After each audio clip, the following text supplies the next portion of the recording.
दोस्तों आखिर नासा अपने एस्ट्रोनॉट को किस तरह से ट्रेन करता है, आज की इस वीडियो में हर एक प्रोसेस से गुजरेंगे और देखेंगे कि आखिर रिक्वायरमेंट्स क्या होती हैं जिसकी वजह से आप एक नासा के एस्ट्रोनॉट बनने के लिए अप्लाई कर सकते हैं।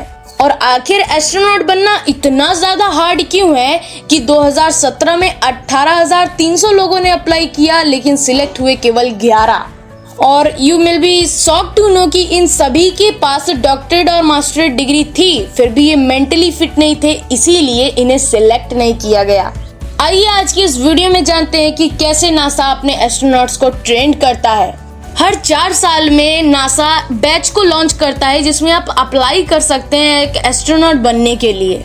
जैसे कि रिसेंटली 2021 के मिशन के लिए उसने 2020 में वैकेंसीज लॉन्च की थी।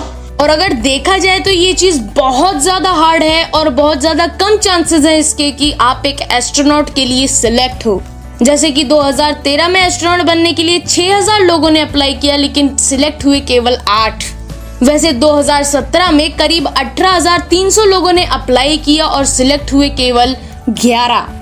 अब एक एस्ट्रोनॉट बनने के लिए अप्लाई करने के लिए आपको एक डॉक्टरेट या मास्टरेट की डिग्री चाहिए, या तो मैथ्स के फील्ड में आपको डिग्री चाहिए, यानी कि किसी स्टेम सब्जेक्ट में आपको डिग्री चाहिए ही होती है और उसके साथ उसका 2 साल का वर्क एक्सपीरियंस चाहिए होता है। तो ये चीज तो इजी ही साउंड करती है क्योंकि अगर कोई भी बंदा साइंस के फील्ड में आगे बढ़ना चाहता है तो वो ये सब तो करता ही है। लेकिन आखिर फिर जब इतने ज्यादा हाईली क्वालिफाइड इंसान होते हैं जिन्होंने अप्लाई किया है तो आखिर उनमें से केवल 11 लोग ही सिलेक्ट क्यों होते हैं। अब एक बार के लिए सोचो, आपने लगभग कई साल लगा के डॉक्टरेट और मास्टरेट की डिग्री भी हासिल कर ली और नासा में आपने करीब 2 साल फूक भी दी अपनी ट्रेनिंग में। उसके बाद कोई सामने से आकर बोलता है आप ये चीज डिजर्व तो करते हो लेकिन हमारे पास आपके लिए वैकेंसीज नहीं है।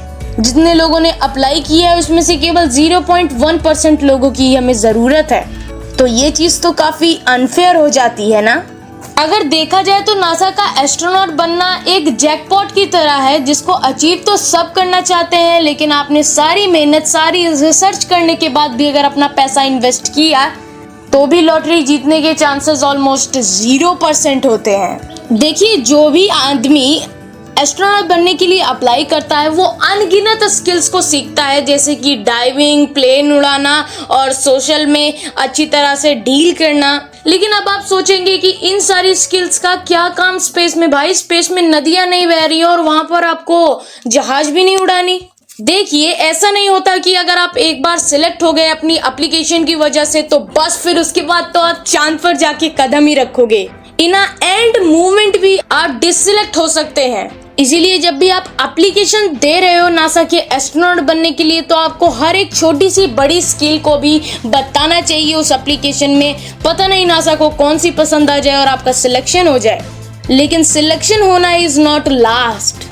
इसके बाद भी 2 से 2.5 साल की इंटेंस ट्रेनिंग दी जाती है एस्ट्रोनॉट्स को ताकि उन्हें ये सब प्रॉब्लम ना फेस करनी पड़े। जैसे कि रॉकेट लॉन्च हुआ तो जी फोर्स की वजह से सारे एस्ट्रोनॉट बेहोश हो गए। फिर ऑर्बिट से बाहर आते समय कोई पुर्जा खराब हो गया तो उसे ठीक कौन करेगा अगर नहीं आता एस्ट्रोनॉट्स को। तो यानी जो भी साइंटिस्ट या फिर इंजीनियर अप्लाई करते हैं एस्ट्रोनॉट बनने के लिए उनके पास तो बहुत ज्यादा स्किल्स होती हैं as compare to normal person.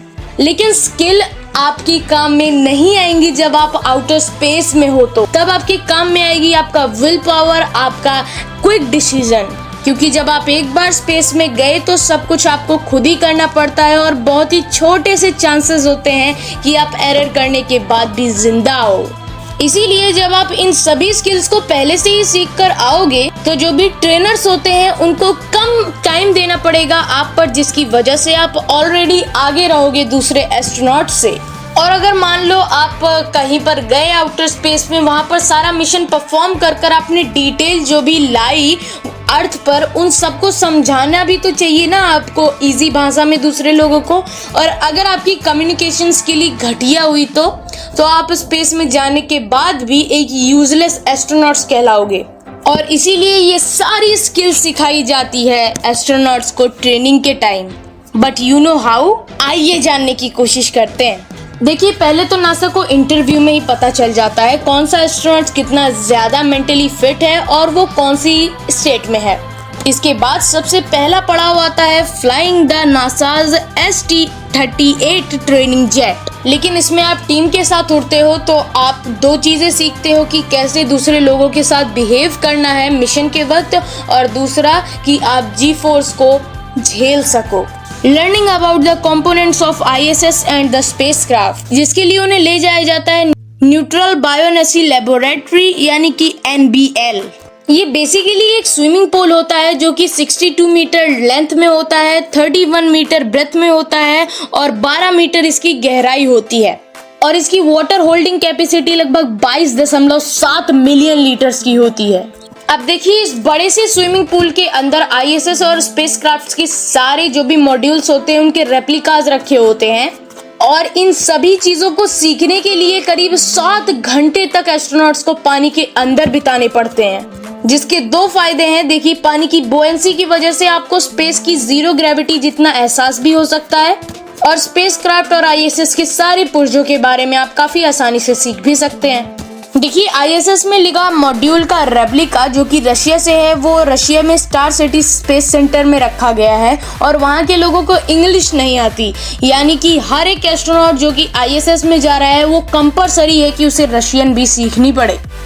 इसके बाद एस्ट्रोनॉट को कई सारी माइक्रोग्रेविटी की ट्रेनिंग से भी गुजरना पड़ता है, जैसे कि KC-135 और the precision air bearing floor. अब KC-315 में होता यह है कि पहले तो एस्ट्रोनॉट्स को हवा में ले जाया जाता है, उसके बाद इसके मॉड्यूल्स कुछ इस तरह से काम करते हैं कि वो लोग 15 से 20 सेकंड के लिए फ्लोट करने लगते हैं, और धीरे धीरे उन्हें इस चीज की आदत होने लगती है। कि काफी सारी उल्टियां करने के बाद। लेकिन केवल आदत होने से आप स्पेस में सारी चीजों को कंट्रोल नहीं कर सकते, इसीलिए आपका फिर बारी आता है द प्रेसिजन बेयरिंग फ्लोर, जहाँ पर एक बहुत भारी ऑब्जेक्ट बहुत स्मूथली वहां पर फ्लोट करता रहता है, और इस चीज को आपको एक्सट्रीम पावर लगाकर स्टॉप करना होता है, जो कि बहुत ही ज्यादा इजी साउंड करता है, लेकिन ये बहुत इजी नहीं है, क्योंकि ये चीज इतनी ज्यादा स्मूथली फ्लोट करती है। इस चीज को रोकना, इसको फ्लोट कराने से ज्यादा मुश्किल होता है। इसके बाद बारी आती है सर्वाइवल ट्रेनिंग की।